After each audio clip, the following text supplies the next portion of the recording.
बहुत हो गया, अब सबर नहीं होता। छोटे उस्ताद,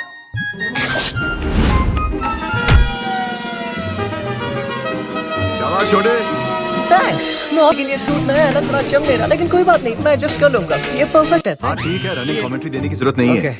कैप्टन, जबरा फैन, स्पाइडरमैन। बस बहुत हो गया, बाकी बातें बाद में। तुम्हारी क्या भाई लोग? एंट्री अच्छी थी तुम काफी होशियार हो। और तुम एक नंबर के बेवकूफ। दिखा दो लाइन।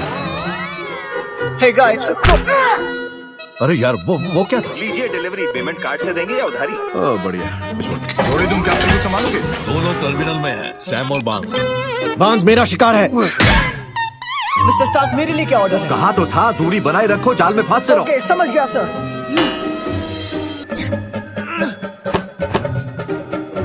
रास्ते से हट जाओ कैप्टन, मैं दोबारा नहीं बोलूंगा।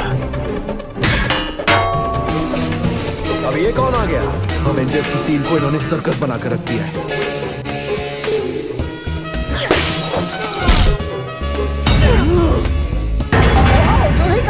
ये हाथ मुझे दे दे गुरु। यार डायलॉग तो पूरा बोलने दे।